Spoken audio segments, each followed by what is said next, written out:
Les amis, la semaine dernière, nous avons démarré les vidéos concernant l'Euro 2024 et naturellement, nous avons commencé cette série de présentations de groupe par la présentation du groupe A. Aujourd'hui, naturellement, nous poursuivons et donc je vais vous présenter le groupe B. Un groupe très intéressant à suivre sur le papier puisqu'on peut le considérer très relevé avec trois grosses nations du continent européen et un petit poussé. Les pronostics s'annoncent donc très compliqués.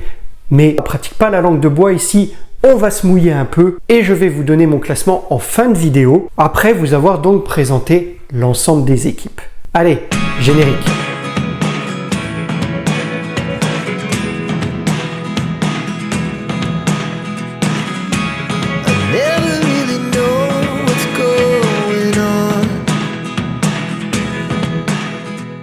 Bonjour les amis et bienvenue dans cette nouvelle vidéo concernant donc la présentation du groupe B pour l'Euro 2024. Comme d'habitude et avant de détailler tout ça, on va mentionner la composition du groupe dans lequel on retrouvera donc l'Italie, l'Espagne, la Croatie et l'Albanie. Ouais, ça va être assez compliqué pour l'Albanie, on va pas se le cacher, tant les trois autres sont quand même des grands noms du football européen. Mais voyons donc ça un peu plus en détail.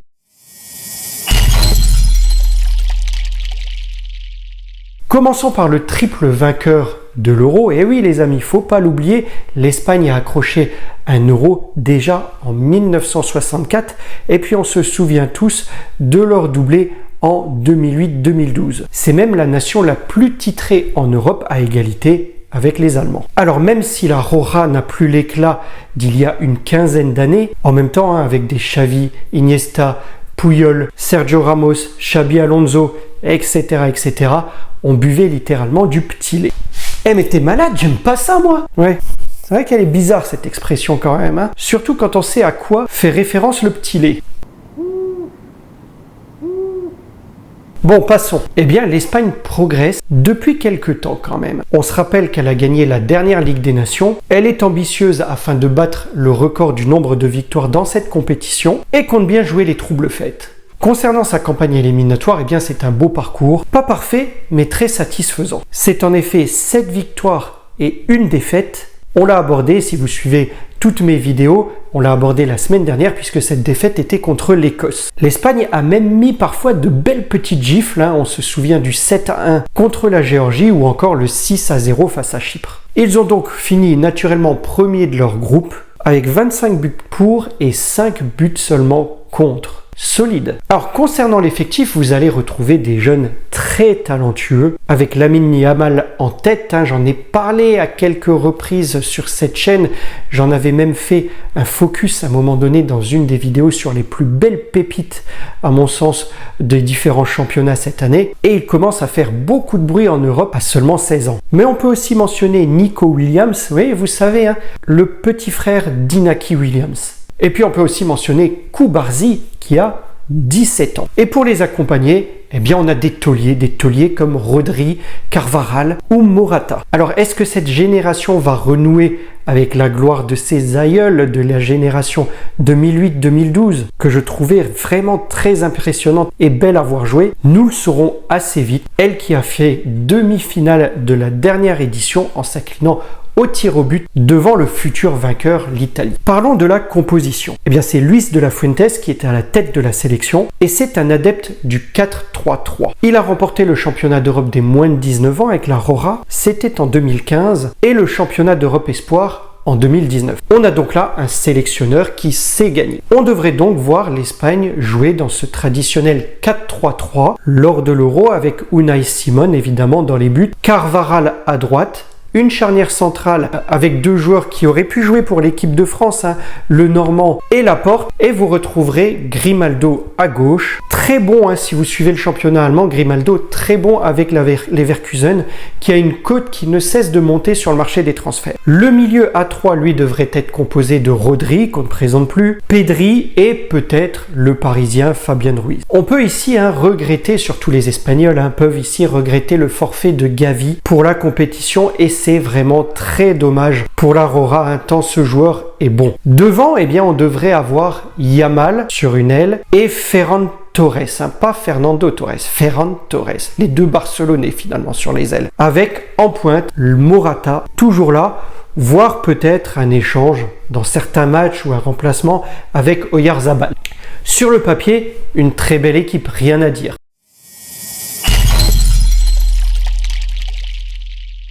Passons maintenant à l'Italie. L'Italie est championne d'Europe en titre. Pour autant, ces dernières années, elle enchaîne le bon et surtout le moins bon.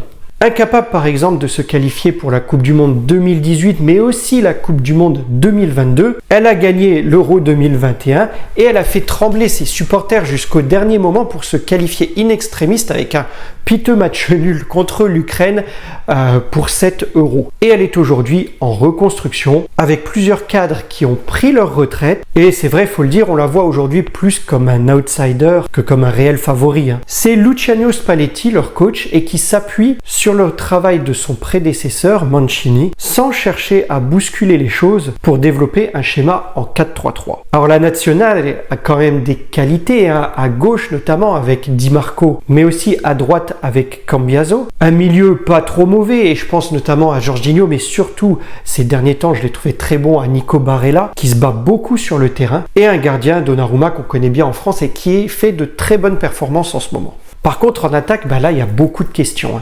À part Chiesa, c'est le vide sidéral. Il n'y a personne. Et ça fait des années que ça dure, mes amis italiens. Pas de réel buteur, l'Italie a vraiment du mal à se renouveler sur ce poste. Est-ce qu'ils vont trouver un second souffle lors de l'Euro qui leur réussit? On l'a vu souvent assez bien, contrairement aux dernières Coupes du Monde par exemple. Ils devraient donc évoluer en 4-3-3 avec Donnarumma dans les buts, à gauche Di Marco, Mancini, Bastoni et Cambiaso sur l'autre côté, Barella, Locatelli, Pellegrini au milieu, et devant, on va mettre Zaniolo, Retegui, et puis Chiesa alors.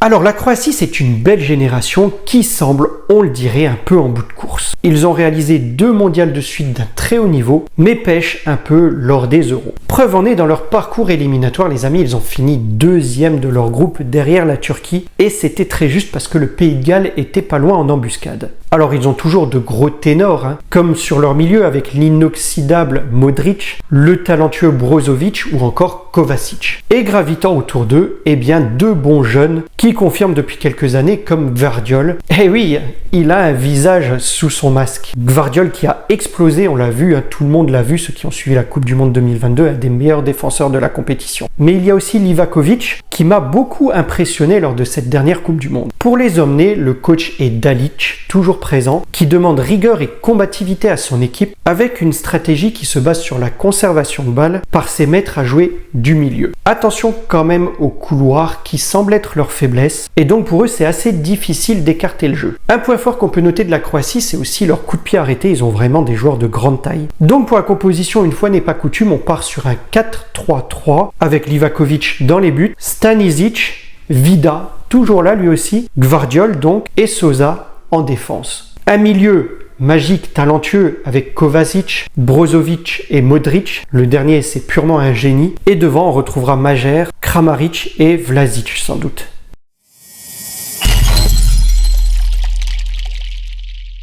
Voici donc l'équipe considérée comme la plus faible de ce groupe, je pense, et personne ne me contredira, je pense. L'Albanie s'est quand même qualifiée en dominant son groupe éliminatoire avec des adversaires comme la Pologne ou la République tchèque. Pari réussi donc pour Silvino qui a pris les rênes de cette équipe depuis un peu plus d'1 an. C'est la 2e participation de l'Albanie à un tournoi majeur. La première, on se rappelle, c'était lors de l'Euro en France en 2016. L'Albanie est aussi, si on doit apporter une preuve, montée en Ligue B, une preuve de sa progression. Elle est montée en Ligue B, en Ligue des Nations, donc elle progresse indubitablement. S'il y a un joueur à sortir de cette équipe, c'est Aslani, le joueur de l'Inter.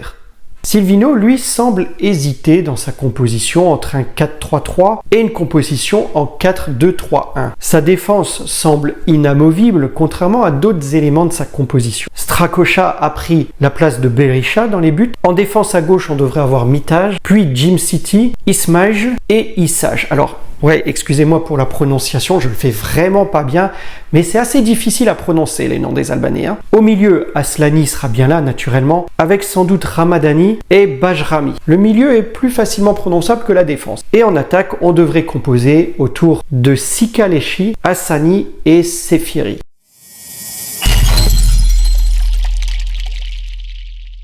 Alors concernant mon pronostic pour ce groupe, que vous attendez évidemment tous avec impatience, évidemment je mets l'Espagne en 1. Derrière, ce sera la Croatie qui reste quand même solide. Et s'ils arrivent à prendre le meilleur au milieu de terrain lors de leur confrontation directe avec l'Italie, ils devraient passer devant l'Italie au classement. Croatie-Italie, ça va vraiment se jouer sur la possession du milieu de terrain. En 3, donc, je mets l'Italie, qui pourrait se qualifier tout de même. Je rappelle dans cet Euro que les 4 meilleurs troisièmes vont passer. Et puis, bien sûr, l'Albanie en 4 qui va avoir vraiment beaucoup de mal à avoir une meilleure position que celle-ci. Voilà les amis, que pensez-vous de cette présentation? Que pensez-vous de mes pronostics? Vous pouvez vous exprimer en commentaire. Ça me fera plaisir de voir le classement que vous pourrez me donner dans ce groupe. Quant à nous, vous le savez, on se retrouve très vite pour la présentation du groupe C. En attendant, likez, partagez, commentez, mais surtout appréciez. Et je vous dis à très vite pour une prochaine vidéo. Prenez soin de vous les amis. Au revoir.